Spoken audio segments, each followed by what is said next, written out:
Hello everyone. The learning objective for today is students will be able to describe the flow of energy and the terms used for energy flow in a chemical reaction. Please take out your notebooks to write notes. Thank you.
The objective is students will be able to describe the flow of energy and the terms used for energy flow in a chemical reaction. Please take out your notebooks to write notes.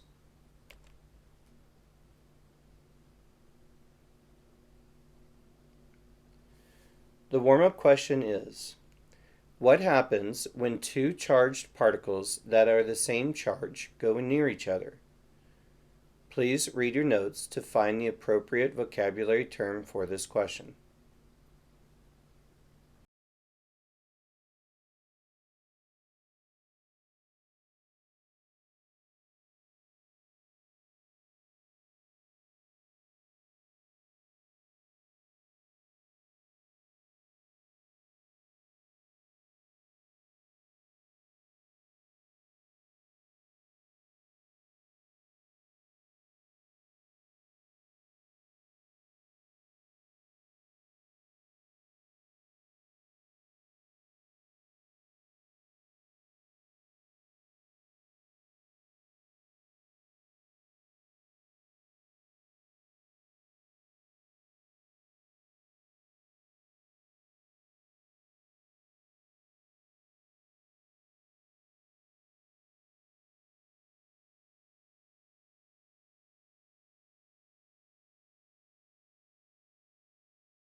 Heat flows from warmer to cooler objects. The greater the difference in temperature, the faster the heat flow. In the following pictures and words, please write and draw everything. However, notice that there are 5 rows of the same thing in the object. You are welcome to draw only 1 or 2 rows. Each of the circles can have differing number of lines. Notice the purple has 1 line, whereas the red has 2. You can use that if you are only drawing using a pencil or pen. The flame has a higher temperature than the object, so heat flows from the flame to the object.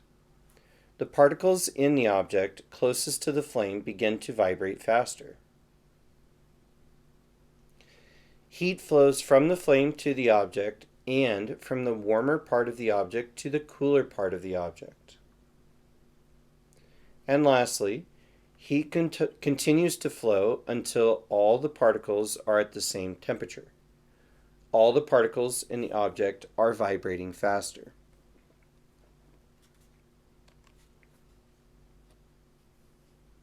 Please take a moment to watch the following video.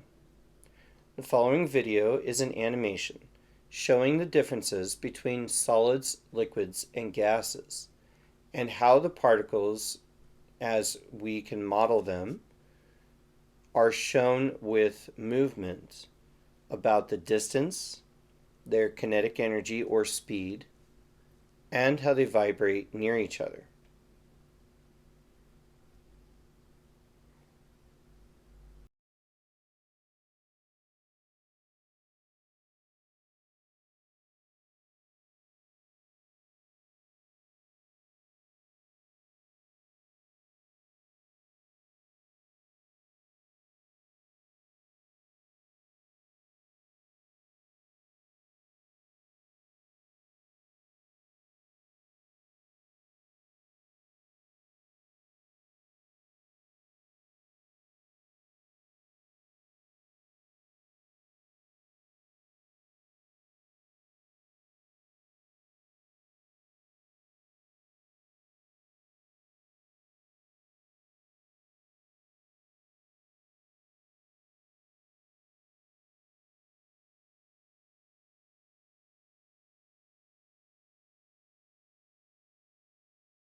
The following question states, changes in the state of matter, solid, liquid, and gas, are the result of different energy levels at the molecular level.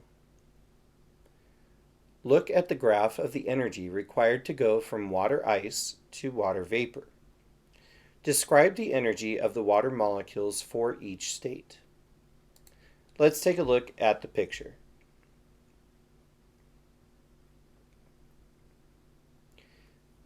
The graph says energy states of water. On the x-axis is heat absorbed calories per gram.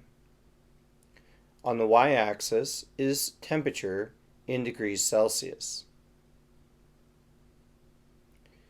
Remember, temperature is the speed at which the molecules are moving. Heat absorbed is the amount of kinetic energy given to the molecules. The more heat absorbed, the higher the temperature. But again, these are two different things. In the beginning of the experiment, there is no energy given, and the temperature of the water is -40 degrees Celsius, which keeps the water at the solid state, or what we call ice. Once heat begins to be given to the water molecules, it takes very little energy for the water temperature to go all the way up to 0 degrees Celsius, which is the temperature at which water, liquid water, is freezing and melting. We use the word melting because the temperature is increasing, but if the temperature was decreasing, we would use the term freezing. Once the water is at 0 degrees Celsius, the water particles are starting to melt. Eventually, all of the water particles have melted once 100 calories of heat has been absorbed. Afterwards, more energy is given until the liquid water has reached the boiling point, or the temperature at which something boils. This is the point at which the liquid water has begun to turn into a gas, or water vapor. Now notice how much energy it took for the solid water to begin melting and the liquid water to begin boiling. It took around 30 or so calories per gram for the solid water to begin melting, and only took a total of 100 for all of the solid water to be completely turned into a liquid. For the liquid water, it took about 100 calories per gram to begin boiling. But notice that it took from 200 all the way to somewhere around 750 calories per gram for all of the liquid to turn into a gas. This means that the gas water, or water vapor, has much more energy than any of the liquid or solid water.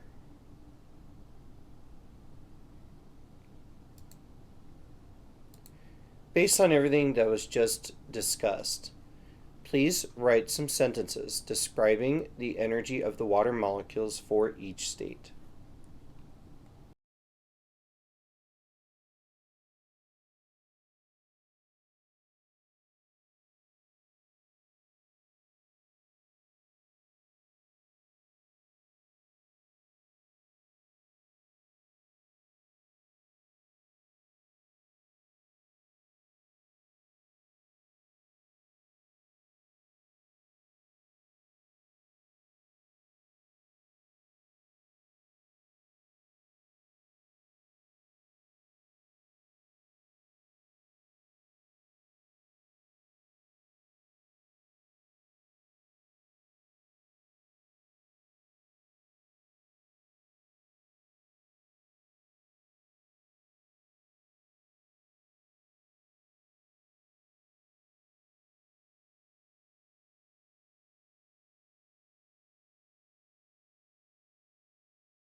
Here is a sample answer.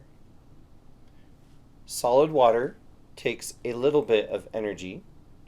Liquid water also takes a little bit of energy.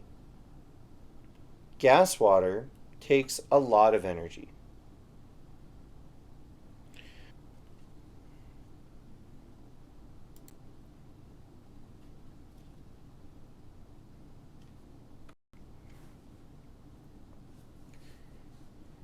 In an exothermic reaction, heat is released to the surroundings because the reaction products are at a lower energy level than the reactants. Let's do a little bit of vocabulary that we haven't heard yet. Exo means to go outside. Other terms that use the prefix exo are exoskeleton, such as on insects, or exosuit in science fiction. Thermic refers to heat, so exothermic means heat being released or going outside. A reaction is a chemical reaction, specifically, where one or more chemicals are changing the arrangement of the atoms.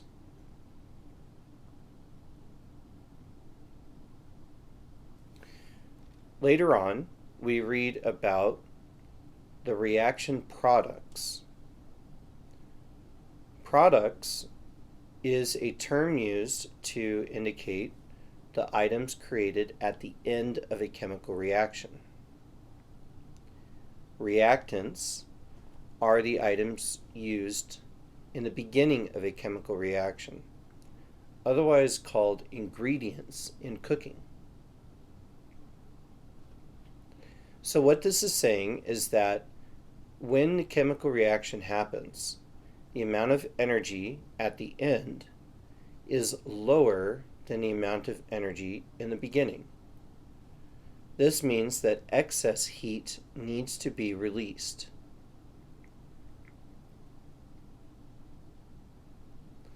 The next one is the direct opposite. In an endothermic reaction, heat is absorbed from the surroundings because the reaction products are at a higher energy level than the reactants.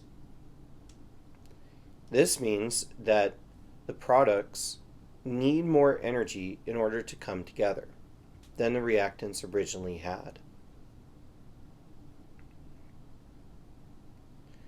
And lastly, all chemical reactions require a certain amount of energy to occur. This energy, the activation energy, is the minimum energy colliding particles must have in order to react. Reactions with low activation energy happen easily and quickly.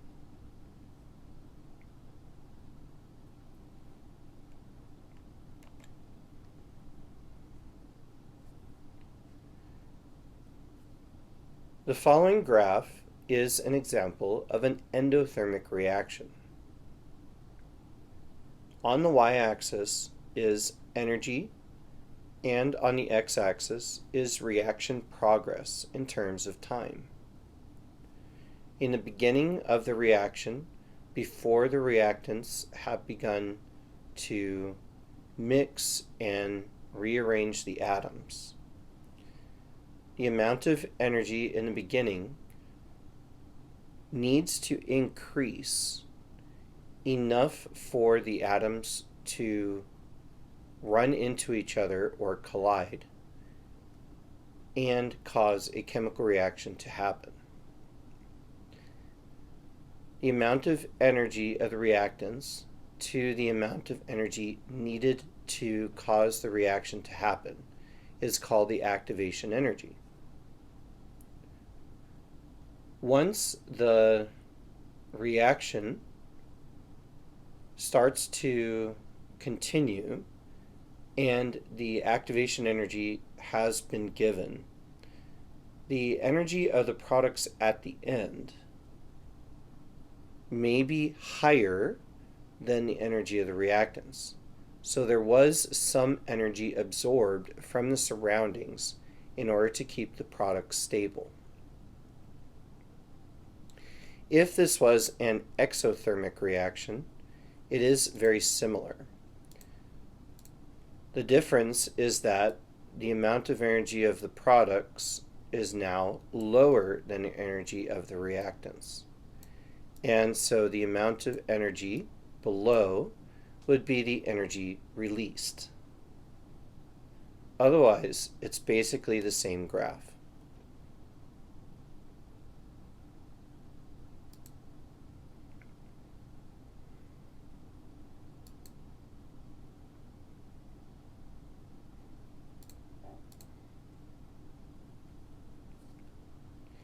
In the next question, you will be asked about the reaction of sodium and water.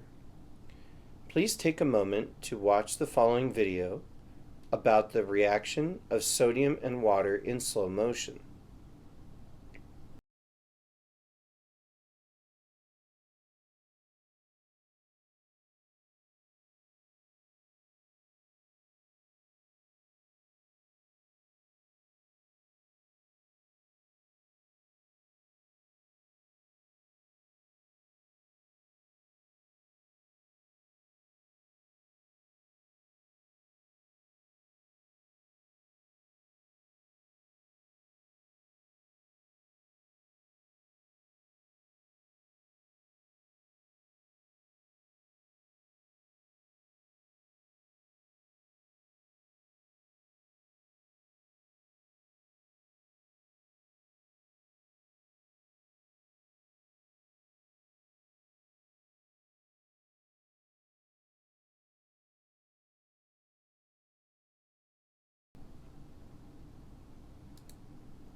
The question says, work with a partner.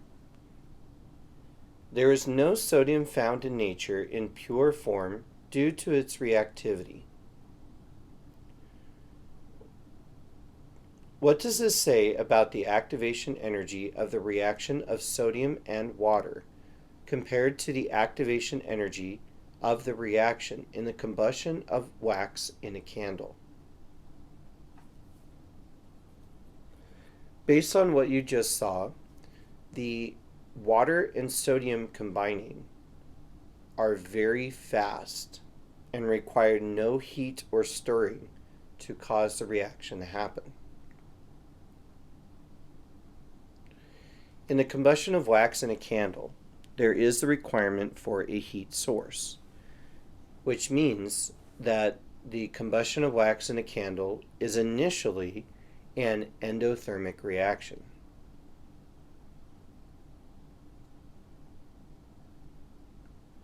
Both of these eventually become an exothermic reaction.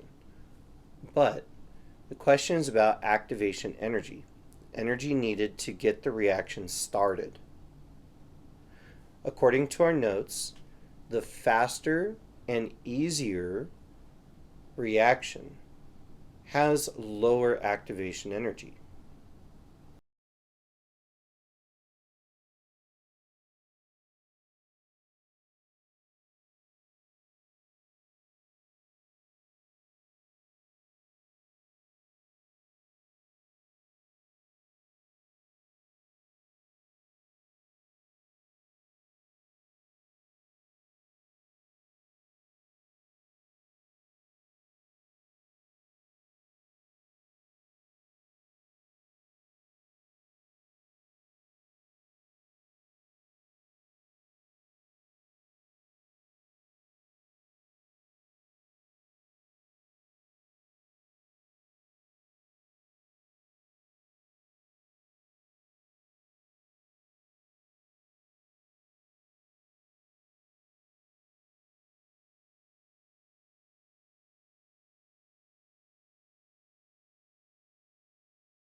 Here is a sample answer that you could have written.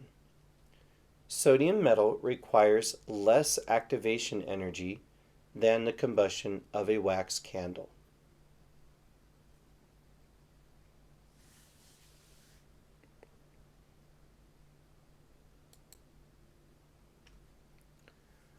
Did you meet the learning objective?